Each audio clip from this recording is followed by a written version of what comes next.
The last letter arrived in the middle of winter. It was dated 2 months earlier. I didn't know it had already outlived the man who wrote it. Snow had buried the village in a silence that felt permanent. Roofs bent under its weight. The river behind our house had stopped moving, trapped beneath a dull gray sheet of ice. Smoke rose from chimneys in thin, uncertain lines. Even the sky seemed tired, pale, and endless above the fields. Life continued, but softly. Doors opened without sound. Conversations stayed short. Footsteps disappeared quickly beneath fresh snow. We moved as if something fragile surrounded us, something that could shatter if we spoke too loudly. Before the war reached us, mornings were different. We used to wake before sunrise together. Every morning he lit the stove and poured tea before the light touched the windows. I would sit at the table and watch the steam rise while he stood by the door, looking out at the eastern fields. I thought it would always be that way. The postman came just before dusk on the coldest day of that winter. I saw him through the frost-covered glass. One envelope in his hand. Nothing else. He did not smile when I opened the door. He did not speak more than my name. His eyes moved away quickly, as if they had already seen too much that season. The envelope was thinner than the others, worn at the edges. My name was written across it in handwriting I knew better than my own. Inside, the fire cracked softly. My mother stood near the table, her hands resting against the wood. She did not ask what it said. She never did. Letters were mine to open. I sat in his chair. For a moment, I just held it, feeling the rough paper, the slight bend where it had been folded too tightly. Then I broke the seal. His handwriting was smaller this time. Tighter, careful. He wrote about snow first. Endless white fields. Forests that swallowed sound.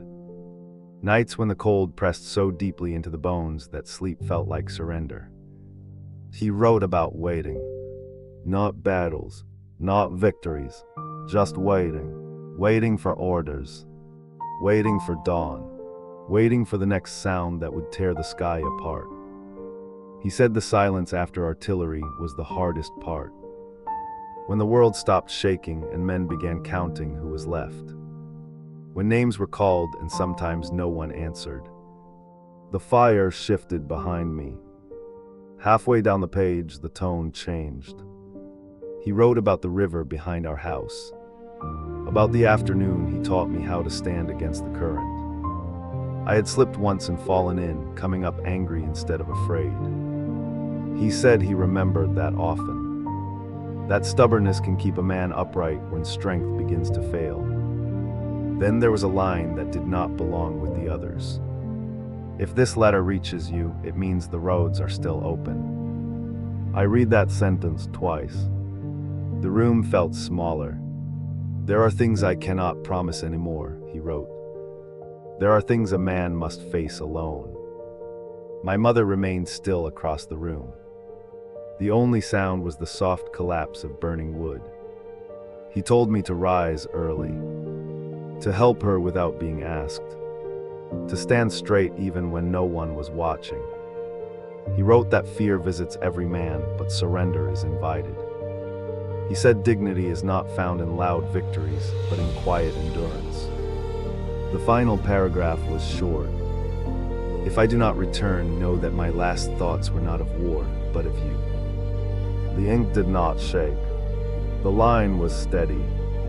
I lowered the paper slowly. Outside, wind pressed against the shutters. I understood before anyone told me. He never came back, and I knew he never would. The official notice arrived 3 weeks later. Stamped, folded, final. My mother opened that one. She read it once and placed it carefully on the table. Her hands trembled only slightly. She did not cry in front of me.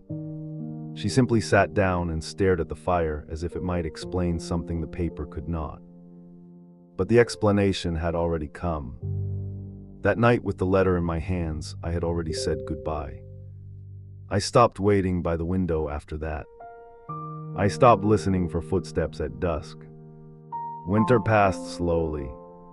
Snow melted unevenly across the fields, revealing dark earth beneath. The river cracked and began to move again, carrying broken pieces of ice downstream. The village returned to motion. Carts rolled through mud. Children's voices rose cautiously in the distance. Inside me, something did not thaw.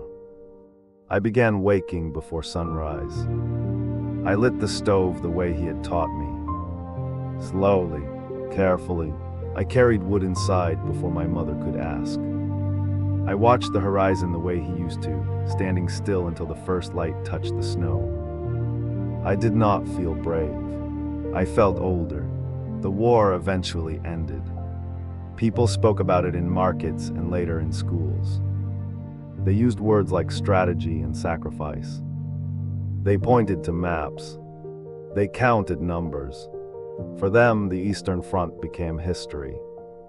For me, it remained a direction. A line in the distance where the sky meets the land.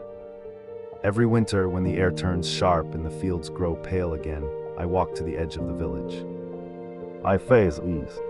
The horizon stretches wide and empty, just as it did when he stood beside me years ago. Sometimes I bring the letter. The paper has grown fragile. The ink has faded slightly at the edges. But that final paragraph remains clear. If I do not return, he did not, and I grew up in the silence that followed. Courage, I learned, does not shout. It does not demand recognition. It exists in small acts, in steady hands, in quiet mornings when no one is watching. That letter did not bring him home. It brought responsibility. It brought an ending I did not choose. It brought a version of me that no longer believed every goodbye was temporary. The eastern horizon still turns pale every winter. And that was the day I stopped being a child.